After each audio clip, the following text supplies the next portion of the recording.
നാട്ടറിവുകളെയും folklore പാരമ്പര്യത്തെയും വരും തലമുറയ്ക്കായി കരുതി വെക്കാൻ വേറിട്ട മാതൃകയുമായി പെരിന്തൽമണ്ണയിലെ പൊലിക നാട്ടറിവ് പഠന കേന്ദ്രം. ഫോക്ലോർ മേഖലയിലെ മികച്ച പുസ്തകത്തിനും കോളേജ് വിദ്യാർത്ഥികൾക്കായി ലേഖന മത്സരത്തിനും കേന്ദ്രം പുരസ്കാരങ്ങൾ പ്രഖ്യാപിച്ചു. ഓഗസ്റ്റ് 15-നകം കൃതികൾ സമർപ്പിക്കണമെന്ന് ഡയറക്ടർ ഡോക്ടർ ബാബു മുണ്ടക്കാട് അറിയിച്ചു. നാടോടി വിജ്ഞാനീയ മേഖലയിലെ ഗവേഷണങ്ങൾക്കും പഠനങ്ങൾക്കുമായി പെരിന്തൽമണ്ണ എരവിമംഗലത്ത് പ്രവർത്തിക്കുന്ന പൊലിക നാട്ടറിവ് പഠന കേന്ദ്രമാണ് പുതിയ പുരസ്കാരങ്ങൾ ഏർപ്പെടുത്തിയിരിക്കുന്നത്.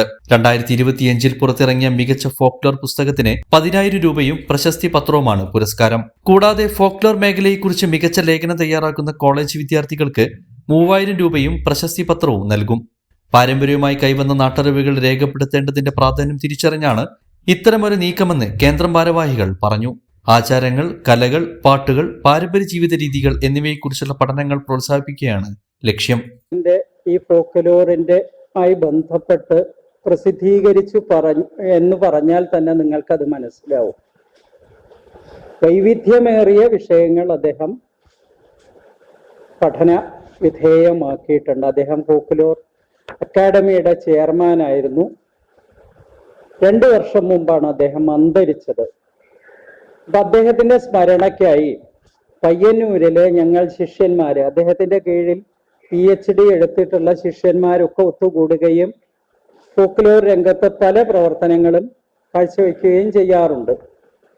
ഇവിടെ ഈ പൊലിക എന്ന ഈ സ്ഥാപനം ഞാൻ സ്കൂളിൽ നിന്ന് വിരമിച്ചതിന് ശേഷം പല പ്രവർത്തനങ്ങളും ഫോക്ലോറിന്റെ കാര്യങ്ങൾ നടത്താറുണ്ട്.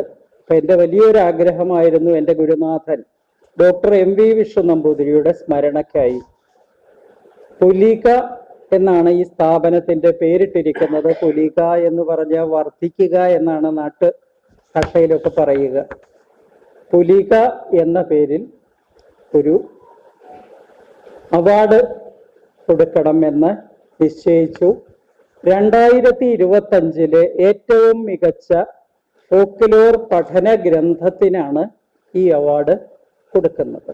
2017 ഡോക്ടർ ബാബു മുണ്ടക്കാട്, വിജയകുമാരി എന്നിവരുടെ നേതൃത്വത്തിലാണ് കേന്ദ്രം സ്ഥാപിതമായത്.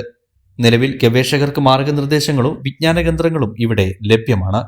News bureau, Perinthalmanna. അച്ഛൻ ഭയങ്കര ആലോചനയിലാണല്ലോ. നിന്റെ അമ്മയെ ഞാൻ കല്യാണം കഴിച്ചതിന് ശേഷം ആദ്യമായിട്ട് വാങ്ങിക്കൊടുത്ത സമ്മാനമാണിത്. കാലെത്ര കഴിഞ്ഞാലും ആ ഓർമ്മകളുടെ തിളക്കത്തിന് ഒരു മാറ്റവും വരില്ല. ഇതെങ്ങനെയുണ്ട് അച്ഛാ? നീ ഇത് എവിടുന്നാ വാങ്ങിച്ചത് മോനെ? അച്ഛൻ അമ്മയ്ക്ക് ആദ്യമായി സമ്മാനം വാങ്ങി അവിടെ നിന്ന്. രഞ്ജിഷ് ഹി സഹി. Celebration of 39 golden years. ആഭരണങ്ങൾ ആഘോഷമാകട്ടെ. MA sons gold and diamonds, ചർപ്പളശ്ശേരി.